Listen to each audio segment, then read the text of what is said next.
सचेत वाली माता तेरी सदा ही जय। शब्द मनोर्थ पूर्ण करने वाली माता तेरी सदा ही जय। सबको सद्बुद्धि देने वाली माता तेरी सदा ही जय। बोलो सच्चे दरबार की जय। तभी ओम शब्द का नाद होगा, 3 बार ओम का उच्चारण किया जाएगा। आप सभी भक्त जन भक्ति भाव से हृदय से बाहर निकाल तो लंबे स्वर से सभी ओम का पाठ करेंगे, माँ से प्रार्थना करते हुए कि हे माँ, इन स्तोत्रों द्वारा, इन मंत्रों द्वारा जो आपकी स्तुति की गई है, इसे प्रसन्नता पूर्वक स्वीकार करो और पूरे विश्व को वरदान दो, आशीर्वाद दो, सबके कष्ट, सबके दुख, सबके रोग दूर करो, सबकी मनोकामना पूर्ण करो, सबकी अंग संग रक्षा करो, सबका सर्वत्र मंगल करो। ऐसी मंगल कामना करते हुए विश्व कल्याण के लिए 3 बार सभी एक साथ ओम का पाठ करेंगे।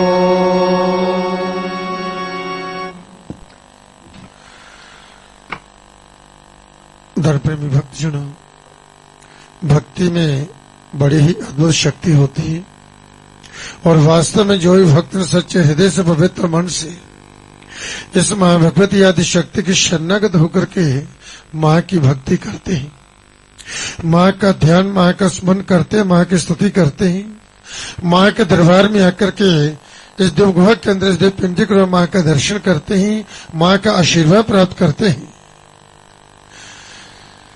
इस मां की कृपा से, मां के आशीर्वाद से उन भक्तों की समस्त मनोबलसित कामना पूर्ण होती है, उनके सब कार्य सिद्ध होते हैं, उनके जीवन में सदा सर्वदा रिद्धि सिद्धि बनी रहती है, उनके सभी कष्ट दुख रोग जो हैं वह दूर होते हैं और मां की कृपा से, मां के आशीर्वाद से वह सब ओर से परम कल्याण को प्राप्त होते हैं। रोगान शेषान अपहंस तुष्टा रुष्टात कामन सकलन विष्टान त्वामाश्रितानां निपन्न नराणां त्वामाश्रयता प्रशांति। कि देवी, आप प्रसन्न होने पर सब रोगों का नाश कर देती हो। जे मां जब जिन पर प्रसन्न हो जाती है उनके सब रोगों को, कष्टों को दूर कर देती है। रुष्टा तो कामन सकलन विष्टा, और रुष्ट होने पर जब जो कुपित हो जाती है, रुष्ट हो जाती है, तो सभी मनोबलसित कामना को जो है वह उनका नाश कर देती है। रुष्टद कामन सकलन विष्ट, रुष्ट होने पर तो इस प्रकार से जब भगवती प्रसन्न होती है तब मनुष्य को सब ओर से अवधि की प्राप्ति होती है, उन्नति की प्राप्ति होती है। सर्वत्र जो है प्रत्येक क्षेत्र में उनको सफलता प्राप्त होती है। और इसके विपरीत जब मां रुष्ट हो जाती है तब कितने प्रयत्न क्यों नहीं करता, कितने प्रयत्न वह करता है तो भी वह असफल रहता है अपने जीवन में। कई प्रकार की विघ्न बाधाएं आती हैं, जिस कार्य के लिए अग्रसर होते हैं उन कार्यों में विघ्न आ जाते हैं, वे कार्य सफल नहीं हो पाते और अंत में हार कर वह यही कहता है मेरे भाग्य में यही लिखा है। इसलिए भाग्य को बनाने वाले हम स्वयं हैं। जो भक्त ने इस प्रकार से धर्म के मार्ग पर चलते हुए धर्मानुकूल कर्म करते हैं, निश्चित रूप से वह भक्त जन सब ओर से परम कल्याण को प्राप्त होते हैं। विघ्नों का, कष्टों का, परेशानियों का कारण क्या होता है? हमारे ही पाप कर्म, चाहे इस जन्म के हैं या किसी पूर्व जन्म के हैं। पूर्व जन्म कृतम पापम व्याधि रूपेण संसिता, पूर्व जन्म के किए हो गए जो पाप कर्म है वह रोगों के रूप में, परेशानियों के रूप में, विपत्तियों के रूप में आकर सामने प्रकट हो जाते हैं। इसलिए जब भी ऐसी परिस्थिति आती है खूब भक्ति करें, प्रार्थना करें, प्रातःकाल सायंकाल दोनों से मां की जोर जगा करके कि मां हमसे जानने अनजानने में किसी प्रकार से भी इस जन्म का जहाँ कोई पूर्व जन्म का कोई पाप कोई अपराध हो तो मां में क्षमा कीजिए और हमारा मार्गदर्शन कीजिए। हम पर आई हुई विपत्ति जो है, जो संकट, जो कष्ट, जो रोग, जो परेशानी जो है, इसको आप दूर कर सकती हो, क्योंकि आपकी जिन पर कृपा होती है, आपकी कृपा से असंभव भी संभव हो जाता है।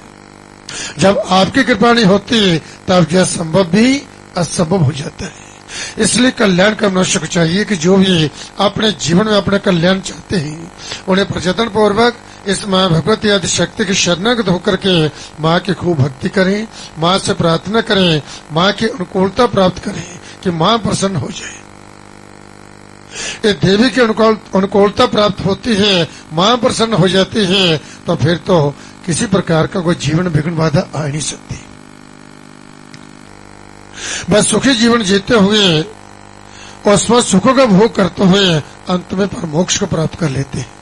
और यही मनुष्य का इस संसार में आकर के एक उद्देश्य होता है कि धर्म, अर्थ, काम और मोक्ष, इन चारों पुरुषार्थों को प्राप्त करना। तो इनको प्राप्त करवाने के लिए एकमात्र मां की शरणागति है, मां की शरण है। मां के शरणागत होकर के जो मां की भक्ति करते हैं उन्हीं के सब कार्य सिद्ध होते हैं और उन्हीं को इन चारों पुरुषार्थों की प्राप्ति होती है और वही सब ओर से परम कल्याण को प्राप्त होते। बोलो सच्चे दरबार की जय। महर्षि जवन जी हुए हैं, जो चवन ऋषि जो हैं बड़े तपस्वी हुए हैं। इनकी जन्म की कथा इस प्रकार से है कि लोग प्रजापति भगवान ब्रह्मा जी, प्रजापति ब्रह्मा जी ने जो है वरुण के यज्ञ में जो है एक पुत्र जो है उत्पन्न किया, जिनका नाम जो था भृगु था, भृगु ऋषि। जी बड़े तपस्वी ऋषि हुए हैं, शक्ति के उपासक हुए हैं और भृगु महर्षि ने जो है पुलोमा नाम की स्त्री से उसने विवाह किया। और जिस समय वह गर्भवती थी उस समय कहते हैं कि जब वह गर्भवती थी तो प्रलोमा नाम का एक राक्षस था।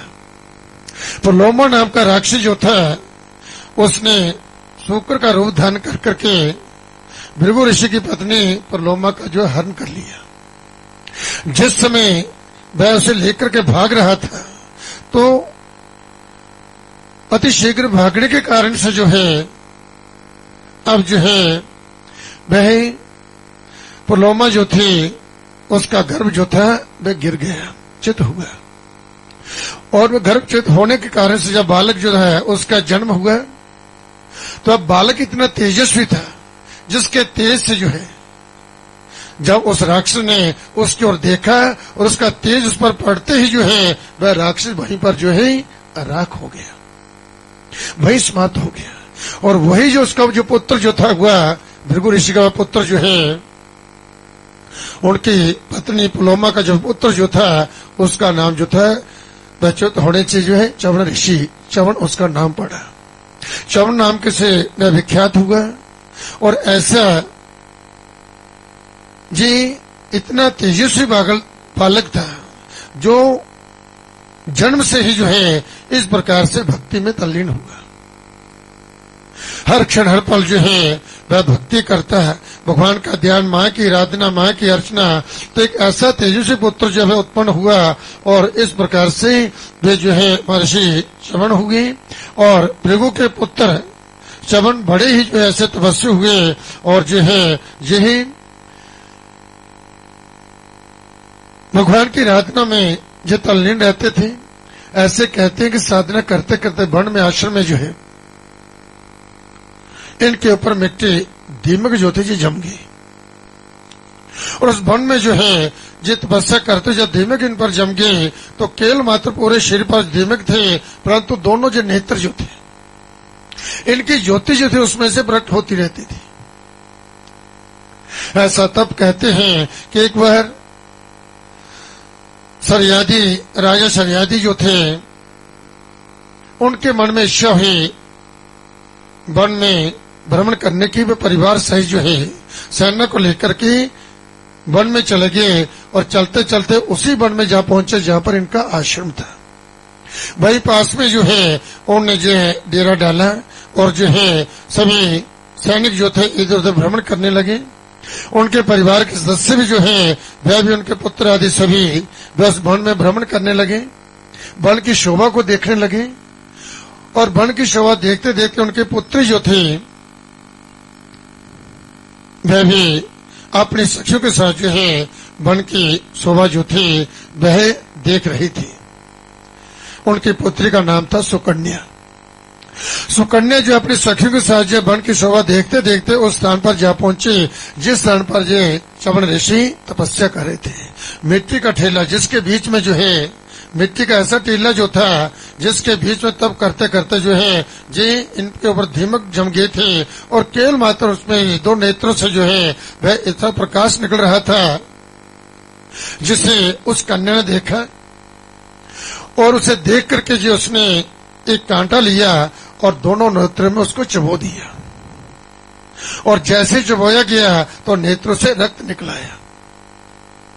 ऋषि घबराए, तपस्या उनकी भंग हुई। अब ये सब देख करके जो है सुकन्या जो थी वहां से अपने सखियों के साथ भाग गई। चलिए अब इतने में क्या हुआ, उसके प्रभास क्योंकि तपस्वी ऋषि है उसने कोई क्रोध नहीं किया परंतु कष्ट तो बड़ा हुआ। अब जिसके दोनों नेत्र जो हैं इस प्रकार से एक तो वह अंधे हो गए, नेत्र ही जो जिसके जो फोड़ दिए गए। अब जो है राजा की जितनी जो सेना थी, मंत्री, स्वयं राजा, परिवार जो था, सबके सबके जो मल मूत्र जो था सबका बंद हो गया। सभी घबरा गए अब क्या करें। अब जो है सब सोचने लगे कोई न कोई कारण है, इस वन में हम आए हैं, सब सुखपूर्वक वन का दृश्य देख रहे थे, वन की शोभा देख रहे थे, परंतु अकस्मात जो कष्ट जो विपत्ति जो दुख हम पर आ गया।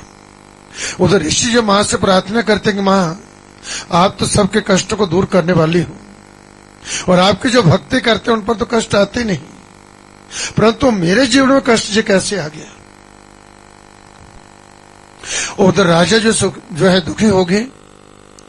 अब राजा के मन में विचार आया कि कहीं न कहीं किसी से इस वन में जो है जहां तो कोई ऋषि आश्रम में किसी से कोई जहां पर कोई अपवित्रता होगी, कोई अपराध हुआ है जिस कारण से जो है हम सभी संकट में आ गए हैं। तब उन्होंने सबसे पूछा कहीं किसने कोई ऐसा कोई अपराध तो नहीं किया इस वन में, क्योंकि जहां ऋषि का आश्रम है। तब जो है सबसे पूछा, सबने कहा नहीं हम तो जहां पर भ्रमण कर रहे जहां की शोभा देख रहे थे हमने तो कोई अपराध किया नहीं। तब जो है भयभीत हुई वह कन्या सुकन्या जो थी वह राजा के पास आई और कहने लगी मुझसे एक अपराध हुआ है। एक मिट्टी का टीला जो मैंने देखा उसमें जो नेत्र जिसमें ज्योति प्रकाश जो निकल रहा था उसको कांटे से मैंने चबो दिया और उसमें से रक्त की धारा जो थी बाहर निकल आई, जिसे देखकर मैं घबरा गई और जहां भाग आई। ये अपराध मुझसे हुआ है। कहते कि राजा मंत्री को लेकर के वहां पर गए जिस स्थान पर ऋषि तपस्या करते थे, जाकर के उन्होंने ऋषि की पूजा की और पूजा की फिर क्षमा प्रार्थना की, महाराज मेरी बेटी से अनजाने में ये अपराध हुआ है, इसे क्षमा कीजिए। महाराज हमारे मंत्री मैं स्वयं जिस सभी जो हैं सैनिक जो हैं जिस संकट में आगे विपत्ति में आगे हैं, आप क्षमा करें, इनका कष्ट इनका दुख जो है ये दूर हो जाए। तब ऋषि ने कहा देखो चाहे इसने अपराध अनजाने में किया है परंतु अब मेरे दोनों नेत्र जो हैं ये फूट चुके हैं, अब मुझे दिखाई भी नहीं देता, दोनों नेत्र चले गए और इस संकट में आ गया हूं। आप ऐसा कीजिए कि जिस कन्या ने जो है जिन मेरे नेत्र फोड़े हैं उसको मेरी सेवा में यहीं पे रख दो। बोलो सच्चे दरबार की जय। राजा ने सहर्ष जो है उस कन्या को उनकी सेवा में वहीं रखा। अब कहते कि वहां पर जो है उस कन्या के साथ ऋषि का विवाह हुआ और वह कन्या ने भी जो है सहर्ष जो है उस विवाह को स्वीकार किया और बड़े उसे छोड़ करके अब राजा अपने राज्य में चले गए और वह कन्या जो थी सुकन्या जो थी ऋषि की दिन रात में सेवा करने लगी। बड़ी श्रद्धा से वह ऋषि की सेवा करते और उसकी सेवा से ऋषि प्रसन्न हुए। कहते एक बार देव योग से, क्योंकि वे मां की भक्ति में तल्लीन रहते थे, वहां पर देवताओं के वैद्य जो थे अश्विनी कुमार, वहां पर आप पहुंचे उनके आश्रम में।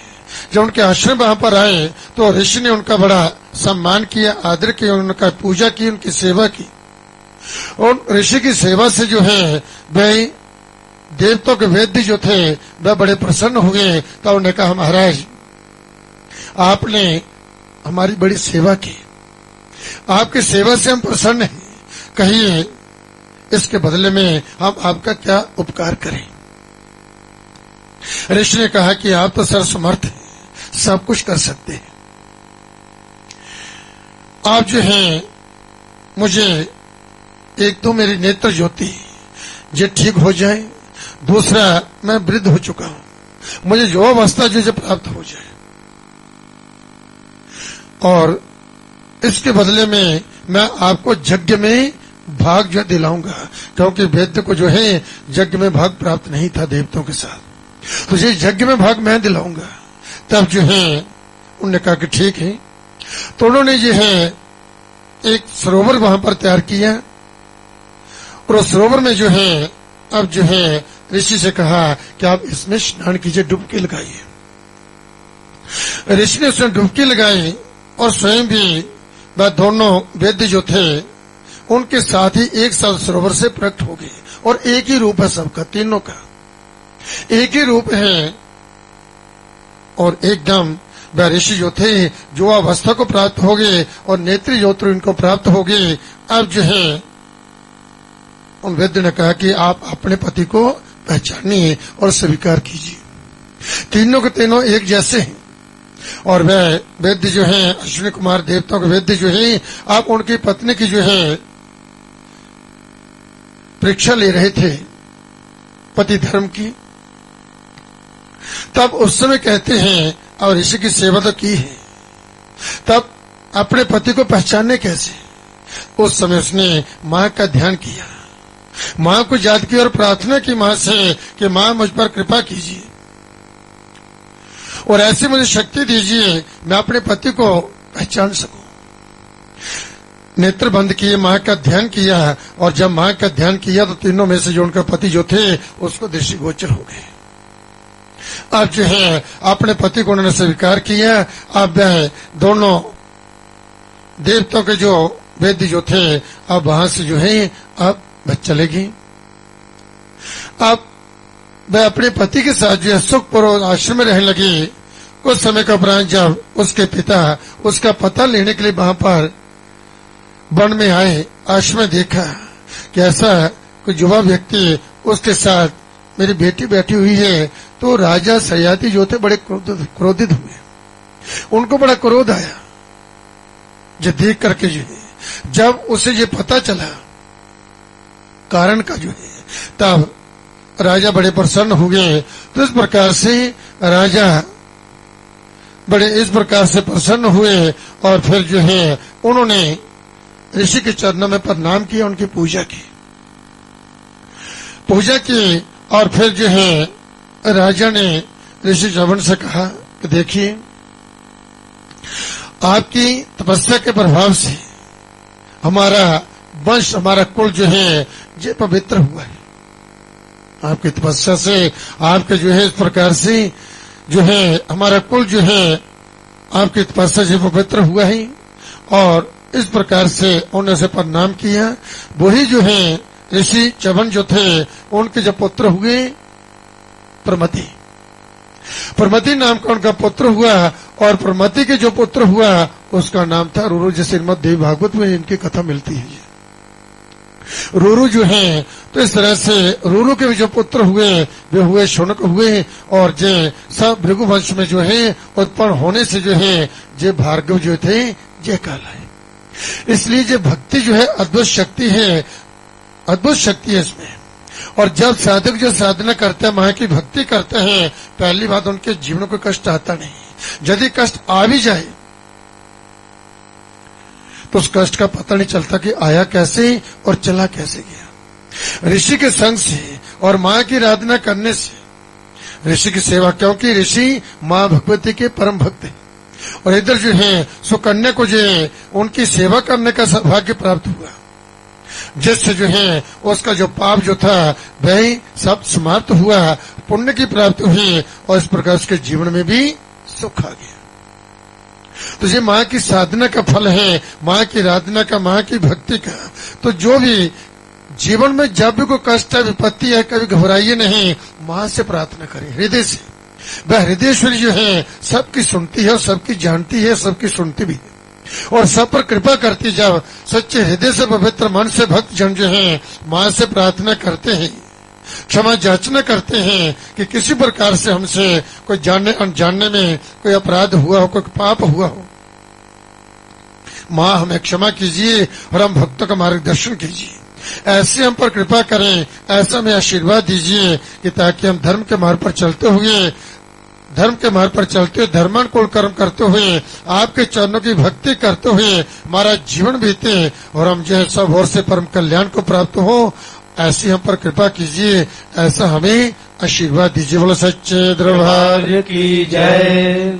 तो आप सभी भक्तजन माँ भगवती आदि शक्ति के चरणों का ध्यान करते हुए माँ भगवती के मूल मंत्र का पाठ करेंगे। जब मंत्र परम शक्तिशाली मंत्र है और साक्षात माँ भगवती के स्वरूप है।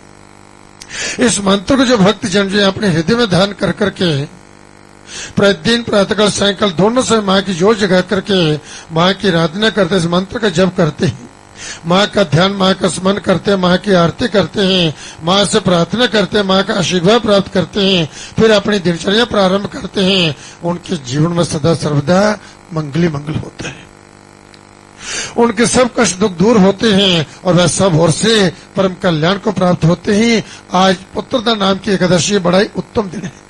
ऐसे पवित्र तिथि में, ऐसे पवित्र स्थान पर आकर के जो है आरती की परम पवित्र वेला में आपको उस माँ भगवती आदि शक्ति के शरणगत होकर के माँ की भक्ति करने का सौभाग्य प्राप्त हुआ है, जो समझे जग सारे संसार की रचयिता है, जग जननी जगत माता है, जिसके चरण में देवता भी नतमस्तक होते हैं, जिसकी आराधना, जिसकी अर्चना, जिसकी भक्ति देवता भी करते हैं। आप सभी इस मंत्र का पाठ करेंगे, सब मिलकर के बोलना। ओम ऐं ह्रीं क्लीं चामुण्डाय विच्चे। ओम ऐं ह्रीं क्लीं चामुण्डाय विच्चे। ओम ऐं ह्रीं क्लीं चामुण्डाय विच्चे। ओम ऐं ह्रीं क्लीं चामुण्डाय विच्चे। ओम ऐं ह्रीं क्लीं चामुण्डाय विच्चे। ओम ऐं ह्रीं क्लीं चामुण्डाय विच्चे। बोलो सच्चे दरबार की